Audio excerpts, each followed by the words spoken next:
الله الرحمن الرحيم.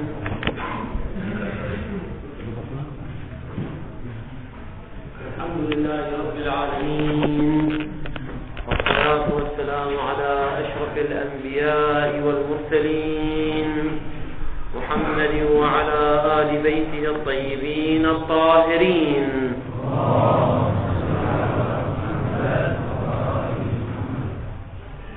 ذكرنا في الدرس السابق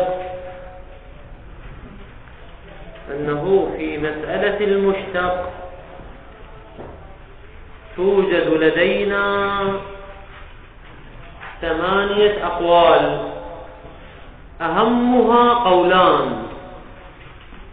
القول الأول ما ذهب إليه متأخرو الأصوليين والأشاعرة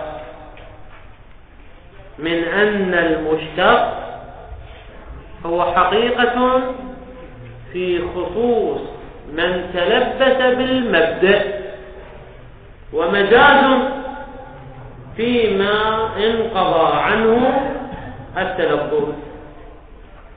والقول الثاني ما ذهب إليه المتقدمون والمعتزلة، حيث قالوا المشتق حقيقة في الأعم من الفرد المتلبس في الحال ومن الفرد المنقضي. والمصنف اختار القول الأول بأن الوضع لخصوص ما تلبس بالمبدأ في الحال. ما هو الدليل على الرأي المختار؟ يعني ما هو الدليل على أن المشتق حقيقة في خصوص من تلبس بالمبدأ في الحال؟ الجواب: نذكر جملة من الأدلة. الدليل الأول هو التبادر، فإن المتبادر من المشتقات حينما نسمع المشتق يتبادر إلى ذهننا خصوص المتلبس دون من انقضى عنه التلبس في حال الإسناد والنسبة. فمثلا حينما نقول زيد قائم، ماذا يتبادر إلى الذهن؟ يتبادر إلى الذهن أن زيد الآن هو متلبس بالقيام، يعني حال الإسناد والنسبة هو متلبس بالقيام، وليس يعني كان قائما فيما مضى وانقضى عنه القيام والآن نقول عنه قائم. لا، وإنما الآن هو متلبس بالقيام. وهكذا لو قلنا كان زيد ضاربا أمس، كان زيد ضاربا في يوم أمس، فهنا الإسناد والجر بلحاظ من؟ بلحاظ يوم أمس.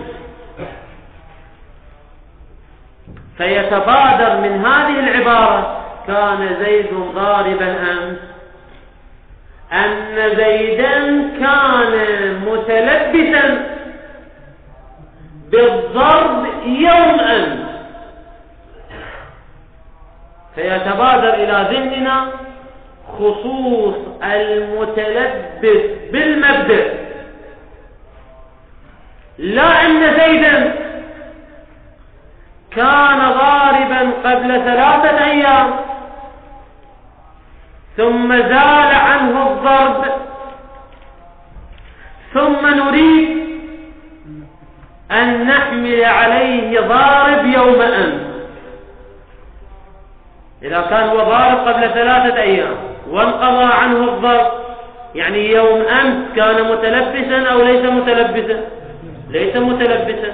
فإذا قلنا كان زيد ضاربا أمس هذا راح يصير مجازي. لكن المتبادر من قولنا كان زيد ضاربا أمس، المتبادر ما هو؟ أن زيدا كان متلبسا فعلا بالضرب يوم أمس. هذا متبادر من هذه العبارة. وهكذا لو قلنا سيكون زيد ضاربا غدا، ما هو المتبادر من هذه الجملة؟ المتبادر من هذه الجملة أن زيد يوم غد سيكون متلبسا فعلا بمن؟ بالضرب، وليس ممن قضى عنه التلبس. لا، زيد غدا سيكون فعلا حال الإسناد والجر والنسبة هو متلبس فعلا بالضرب غدا. والنتيجة في كل هذه الأمثلة التي ذكرناها، سواء كانت بلحاظ الآن أو كانت بلحاظ يوم أمس أو كانت بلحاظ يوم غد، ففي جميع هذه الأمثلة يتبادر إلى ذهننا خصوص المتلبس بالمبدأ حال الإسناد والجري والنسبة. التلبس بالمبدأ متى؟ مو الآن فقط وفقط. التلبس بالمبدأ حال الجري والنسبة، حتى ندخل الأمثلة كلها. النسبة إذا كانت بلحاظ يوم أمس فالتلبس بلحاظ يوم أمس. النسبة والجري إن كان بلحاظ اليوم فالتلبس بلحاظ اليوم. وهكذا إذا كانت النسبة بلحاظ يوم غد فالتلبس لابد أن يكون بلحاظ يوم غد. إذن المتبادر هو الفرد المتلبس بلحاظ الإسناد والنسبة وليس الفرد المنقضي. هذا كله لبيان الصغرى التي تقول أن المتبادر هو خصوص المتلبس. أما الكبرى: والتبادر علامة الوضع والحقيقة.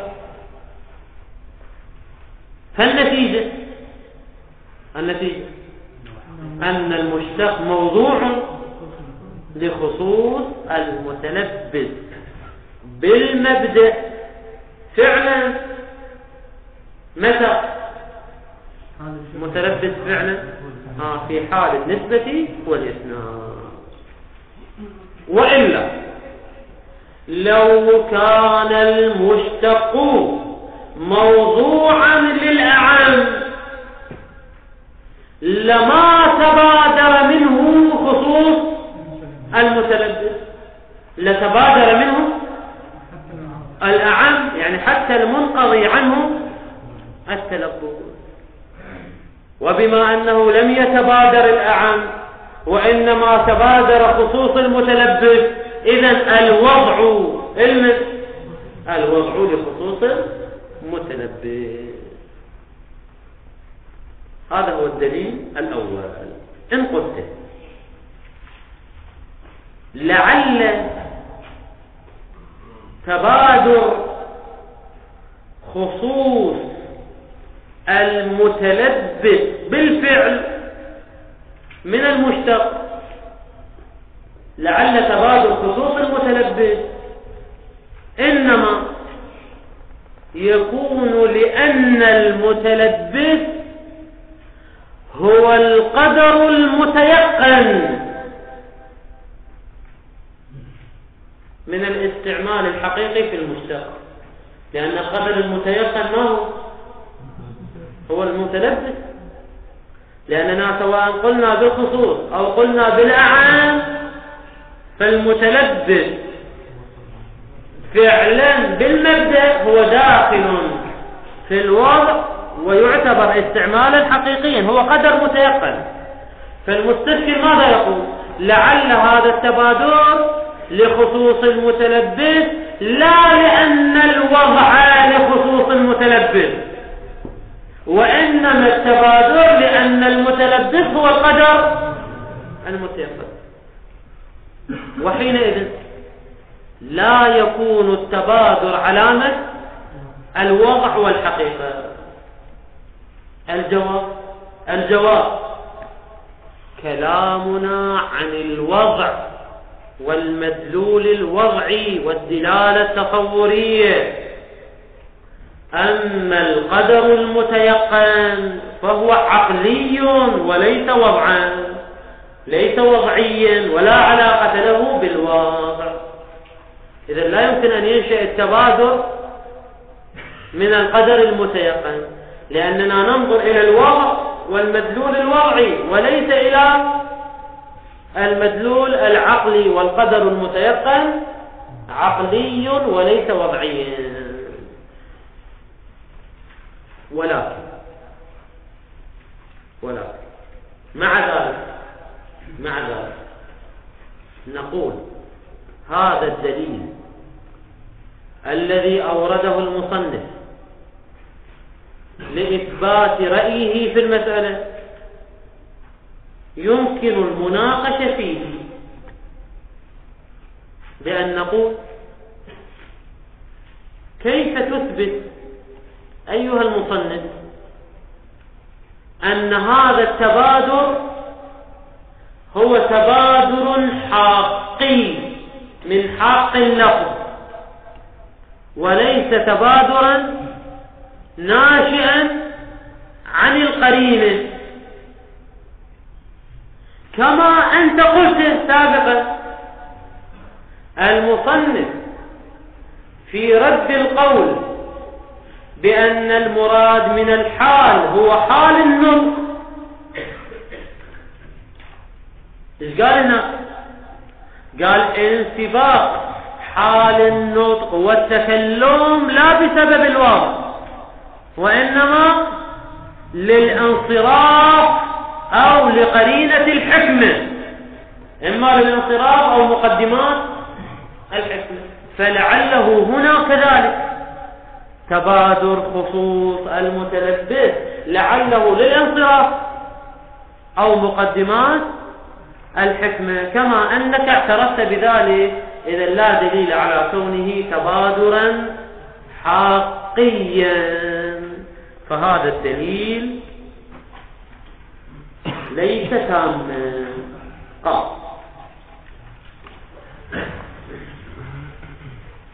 ويدل عليه، يعني على الرأي المختار، وهو الوضع لخصوص المتلبس. أولا تبادر خصوص المتلبس بالمبدأ في الحال، تبادر خصوص المتلبس بالمبدأ في الحال. يا حال يعني حال الإسناد والنسبة. هذا الدليل الأول. الدليل الثاني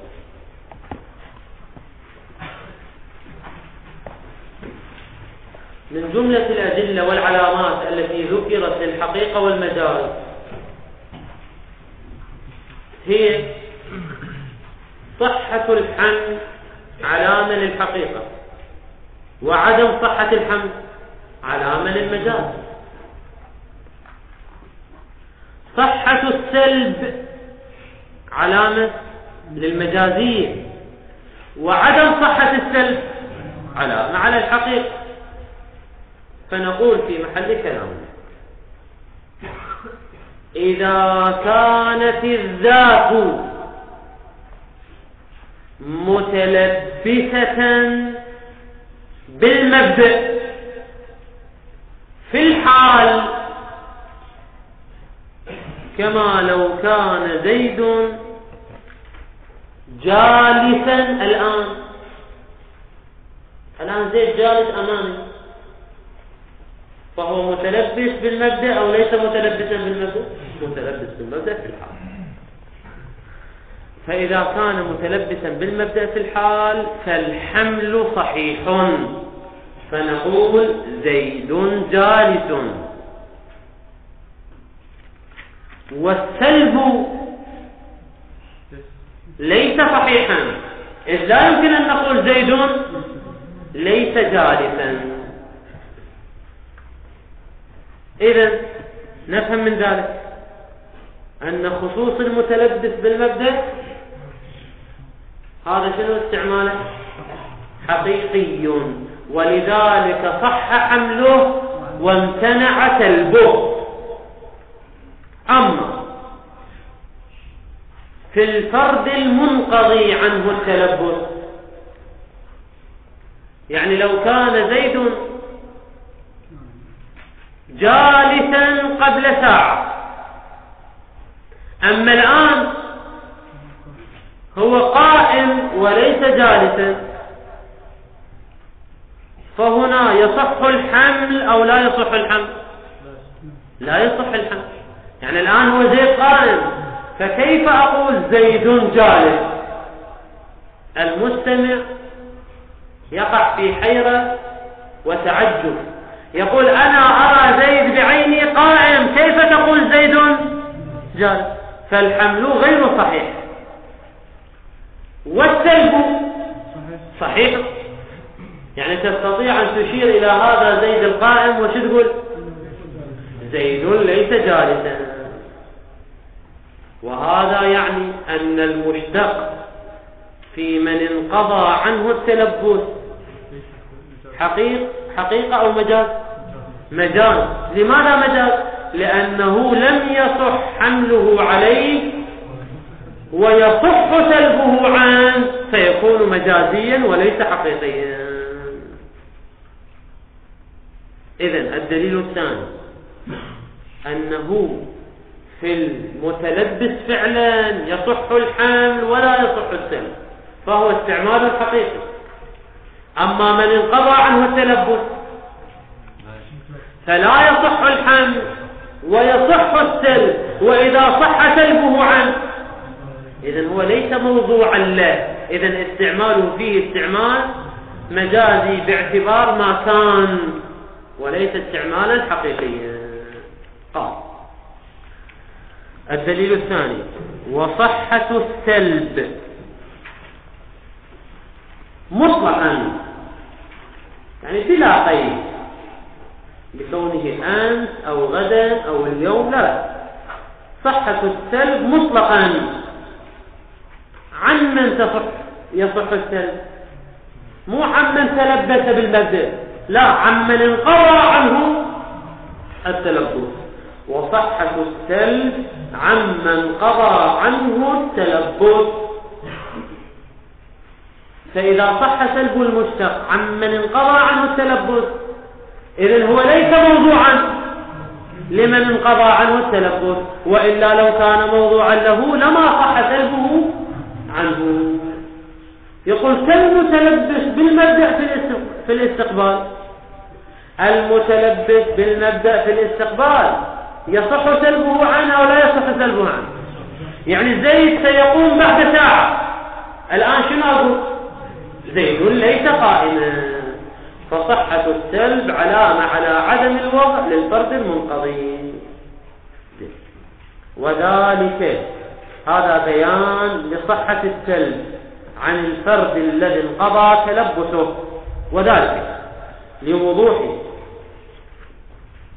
أن مثل القائم والضارب والعالم وما يرادفها من سائر اللغات، هذه كلها أسماء مشتقة، هذه الأسماء لا تصدق أو لا يصدق.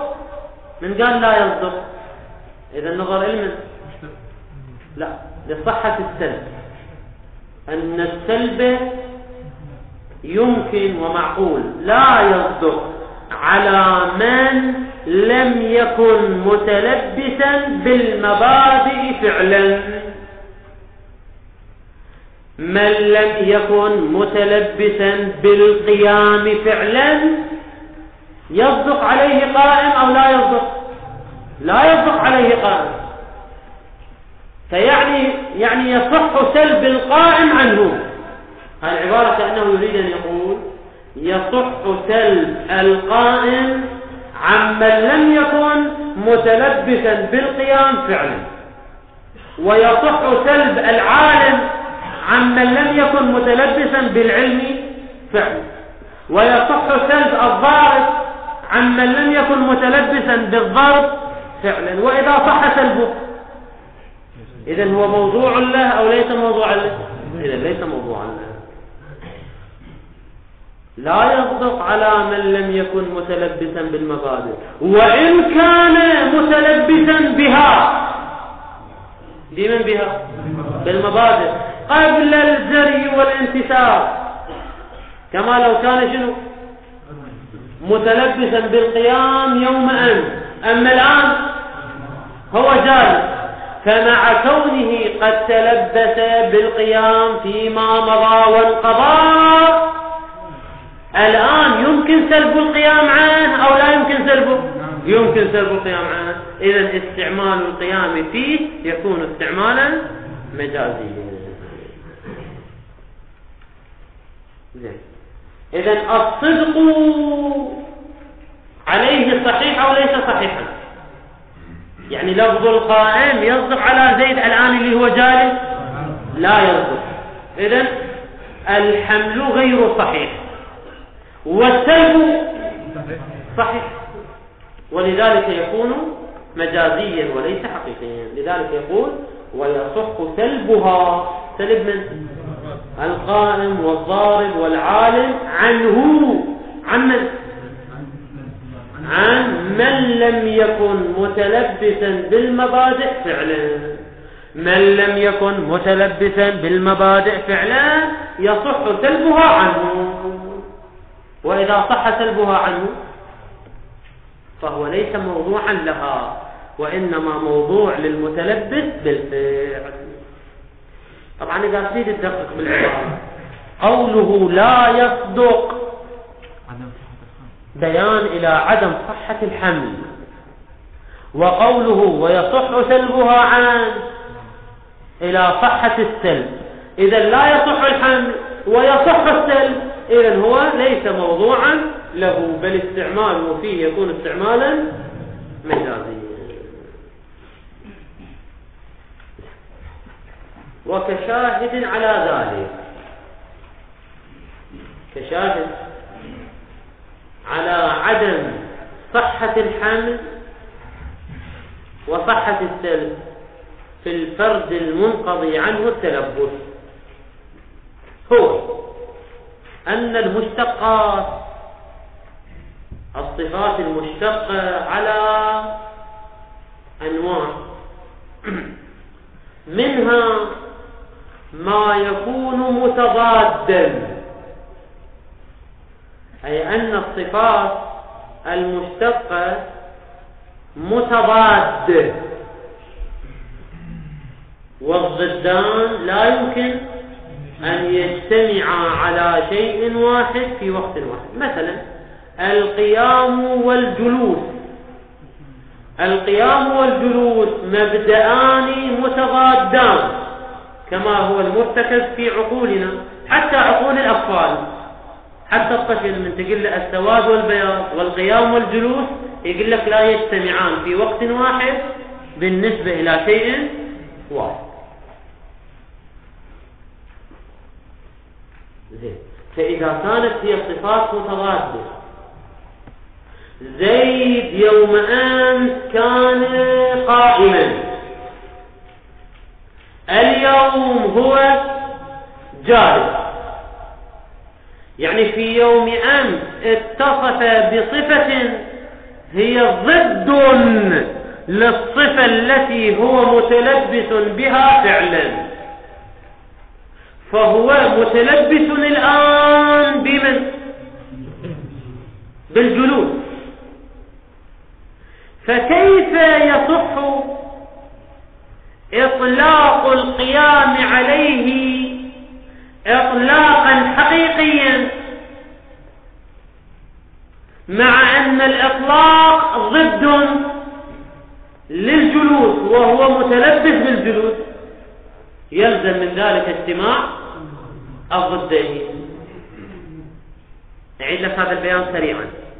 الآن زيد متلبس بالجلوس، فإذا قلنا بالأعم وأن الإطلاق على المنقضي أيضا يكون إطلاقا حقيقيا، يعني يمكنني أن أقول الآن زيد قائم، على القول بالأعم يمكنني أن أقول زيد قائم، مع أنه الآن جالس، فيلزم اجتماع الضدين، وهذا لا يمكن. هذا كمؤيد به. هذا حتى إطلاق المجاز بعد ما اعتبار مشترك من إطلاق المجاز أن يكون بينهم اتحاد حمل ولا وجود خارجي. حتى إطلاق المجاز راح يصير اجتماع الضدين. لا، إذا قلنا باعتبار ما كان، هنا بعد ما اجتماع الضدين. الإطلاق المجازي يراد له علاقة باعتبار ما كان، باعتبار ما يكون. إذا باعتبار ما كان، إذا لم يجتمع الضدان على شيء واحد في وقت واحد، فيمكن المجازية يمكن أنه قائم باعتبار ما كان. لا مجاز. لا، إذا لاحظنا النسبة والجري والإسناد باعتبار ما كان، وهذا راح يصير شنو؟ حقيقي. لا نحن ما ناظرين النسبة والجري الآن، ننسب القيام إلى زيد الآن ونحمل القيام على زيد الآن باعتبار ما كان. هذا هو المجال. زين، كيف؟ يعني شنو كيف؟ غرضه تأييد صحة السلب، غرضه تأييد صحة السلب. يعني كيف لا يصح السلب المذكور وما يضادها، يضاد من يضاد بالمبادئ، وما يضادها يعني يضاد المشتقات المذكورة بمبادئها بحسب ما ارتكز من معناها في الأذهان، بحسب المرتكز في أذهاننا ما يضاد هذه المشتقات يصدق عليه. يصدق على ماذا؟ على غير المتلبس. الآن الزيد متلبس بمن؟ بالجلوس، وما يضاد الجلوس اللي هو القيام يصدق على من؟ على من انقضى عنه شنو؟ القيام وصار جالسا الآن. يعني القيام الذي هو ضد للجلوس يصدق على الفرد المنقضي.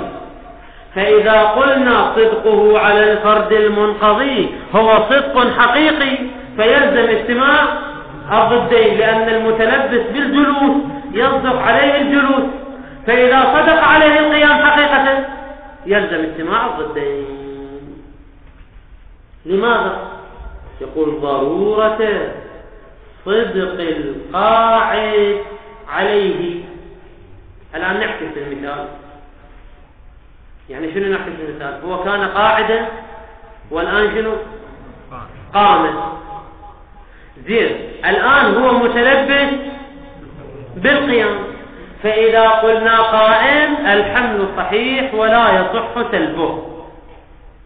زين، هل يمكن أن نحمل عليه القعود؟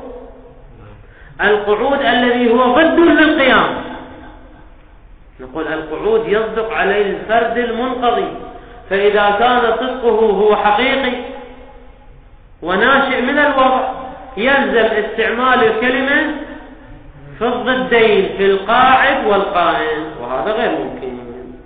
ضرورة صدق القاعد عليه يعني على غير المتلبس فعلا بالقيام. ضرورة صدق القاعد عليه في حال تلبسه بالقعود بعد انقضاء تلبسه بالقيام، فيصدق عليه أنه قاعد لأنه متلبس بالفعل. فإذا صدق عليه أنه قائم للوضع للأعم، إذا قلنا بالوضع للأعم يصدق عليه أنه قائم، فايش راح يصدق؟ قاعد وقائم وهما ضدان كيف يصدقان على فرد واحد؟ مع وضوح التضاد بين القاعد والقائم بحسب ما ارتكز لهما من المعنى في أذهان الناس حتى أذهان الأطفال كما لا يخفى. لحد الآن كم دليل ذكرنا على المطلب؟ التبادر وصحة السلب عمن انقضى عنه التلبس. ثم ذكرنا مؤيدا، مؤيد علما لصحة السلب. الآن نريد أن نقول هذا المؤيد الذي ذكرناه كمؤيد يمكن أن نعتبره دليلا مستقلا. ليش نخليه مؤيد؟ لا، نعتبره دليلا ثالثا نسميه برهان التضاد. فالأول يصير التبادل، والثاني صحة السلب، والثالث برهان التضاد. يكون برهانا مستقلا وليس متمما لصحة السلب اللي وصل، لا، دليل مستقل. زين، كيف نبين ذلك؟ بيان. نقول الألفاظ إما مترادفة وإما متباينة، والمتباينة على ثلاثة أنواع: إما متماثلة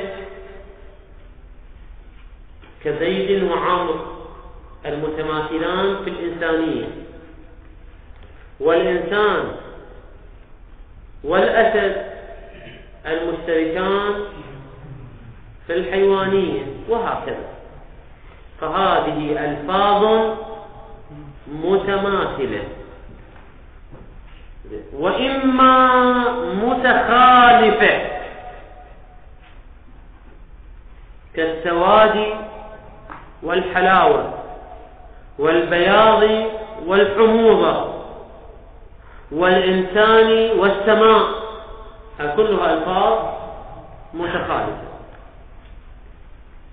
وإما متباينة، عفوا متقابلة، وإما متقابلة. والمتقابلة على أربعة أنواع: تقابل الضدين، تقابل النقيضين، تقابل الملكة وعدمها، وتقابل متضايفة. إذن الألفاظ إما مترادفة وإما متباينة، والمتباينة إما متماثلة وإما متخالفة وإما متقابلة، والمتقابلة إما متناقضة وإما متضادة وإما ملكة وعدمها وإما متضايفة. وما يهمنا في هذا التقسيم هو نوعان: المتخالفة والمتضادة. فنقول أما الضدان فقد عرفوهما بأنهما أمران وجوديان، لكن لا يمكن أن يجتمعا على شيء واحد في وقت واحد،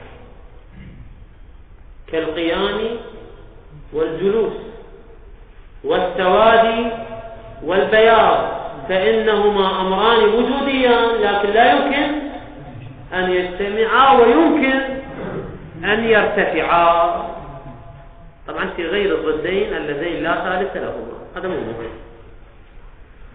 أما المتخالفان فالمتخالفان قد يجتمعان لا يجتمعان. فإذا أخذنا السواد والحلاوة متخالفان لكن يمكن أن يجتمعا، كما في التمر الأسود، تمر أسود وحلاوة موجودة في التمر. المتخالفان اللذان يمكن أن يجتمعان مثاله هذا، أنه الحلاوة والسواد، وقد لا يجتمعان، يعني متخالفان لا يجتمعان، كالإنسان والسماء، فإن السماء والإنسان لا يمكن أن يجتمعان. إذن لحد الآن شنو تبين؟ أن الضدين لا يمكن أن يجتمعان، أما المتخالفان فيمكن أن يجتمعا ويمكن أن لا يجتمعا. إذا اتضح ذلك نقول لبيان هذا الدليل، نقول لو كان الوضع في المشتق للأعم للزم من ذلك عدم كون القيام والقعود متضادين، بل يكونان متخالفين، والتالي باطل لأنهما شنو؟ متضادان، فالمقدم مثله، أي لا نقول بالأعم. هذا إجمالا. أما تفصيلا نقول إذا اخترنا القول بالأعم فهذا يعني أن زيدا الذي كان قائما والآن جلس، إذا أطلقنا عليه الجلوس فإطلاقه حقيقي أم مجازي؟ حقيقي، لأنه متلبس بالجلوس. وإذا أطلقنا عليه قائم حقيقي لو مجازي؟ أيضا إطلاق حقيقي على القول بالأعم. فزيد يتصف بالقيام والجلوس على نحو الاتصاف الحقيقي، هذا على القول بالأعم، فقد اتصف بالقيام والجلوس اتصافا حقيقيا، وهذا يلزم منه أن القيام والجلوس ليسا متضادين، وإلا لو كانا متضادين لما اتصف بهما زيد اتصافا حقيقيا. إذن قولنا بالأعام يلزم منه اتصاف، مو اجتماع الضدين، يلزم منه اتصاف زيد بمن؟ بالجلوس والقيام اتصافا حقيقيا، واتصافه بهما معا يلزم منه، لا ركزوا ويا بالمطلب، يلزم منه عدم كونهما ضدين، وإلا لو كانا ضدين لما اجتمعا، وبما أنهما اجتمعا إذن هما متخالفان وليس ضدين، وكونهما متخالفين باطل، إذ لم يقل به أحد، لأننا المرتكز في أذهاننا ما هو؟ أنهما ضدان وليس متخالفين. واضح صح؟ إذا واضح فنشكل قياس استثنائي يلخص به المطلب. لو قلنا بالأعام للزم اجتماع الصفات المتضادة كالقيام والجلوس على شخص واحد، واجتماعها على شخص واحد يلزم منه كونها غير متضادة بل هما متخالفان، وهذا خلاف ما هو المرتكب في الأذهان. يعني لو قلنا بالأعم للزم كون الضدين متخالفين والتالي باطل، لأنهما ليس متخالفين فالمقدم مثله، إذا لا نقول بالأعم. زين، واضح إن شاء الله. وقد يقرر هذا اللي هو يامو هذا اللي ذكرناه كمؤيد وهو لزوم اجتماع الضدين، وقد يقرر هذا وجها على حدة، يعني دليلا مستقلا وليس مؤيدا للدليل الثاني، ويسمى ببرهان التضاد. ويقال في تقريب برهان التضاد: لا ريب في مضادة الصفات المتقابلة المأخوذة من المبادئ المتضادة. المبادئ المتضادة كالقيام والجلوس، فالصفات المأخوذة من المبادئ المتضادة كالقائم والجالس أيضا هي تكون متضادة. لا ريب في مضادة الصفات كالقائم والجالس المتقابل المأخوذة من المبادئ المتضادة كالقيام والجلوس. طبعا شلون عرفنا أنها متضادة؟ يقول على ما ارتكز لها من المعاني في أذهاننا، بل حتى في أذهان الأطفال. هاي اعتبرها كمقدمة.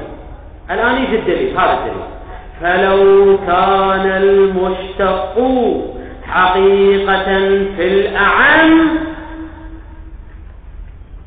ماذا يلزم؟ لما كان بينها مضادة، بينها يعني بين الصفات المأخوذة من المبادئ المتضادة.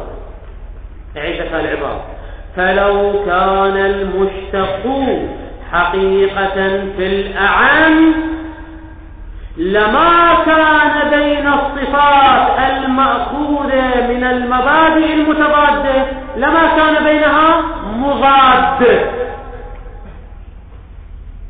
ليه؟ قد واحد يقول شنو الملازم؟ شنو الملازم؟ وذلك لتصادقها، على القول بالأعم تتصادق هذه الصفات وهي القائم والجالس، تتصادق على من؟ لتصادقها في من قضى عنه المبدأ وهو القيام، وتلبس بالمبدأ الآخر وهو الجلوس، فتتصادق عليه ماذا؟ القيام والجلوس، قائم وجالس. وإذا تصادقتا عليه فهما غير متضادتين، وهذا باطل أم يمكن الالتزام به؟ هذا باطل لا يمكن الالتزام به، لأن خلاف مرتكز في الأذهان. يعني في الحقيقة هذا عندنا شنو؟ قياس استثنائي. أعيد لك تطبيق العبارة السريعة: فلو كان المشتق حقيقة في الأعام لزم من ذلك عدم كونها متضادة، والتالي باطل لأنها شنو؟ متضادة بالوجدان، فالمقدم مثله. إذن الوضع ليس للأعام. هذا هو برهان التضاد، ولا يرد على هذا التقرير. كمل له. الحمد لله رب العالمين، وصلى الله على محمد وآله الطاهرين.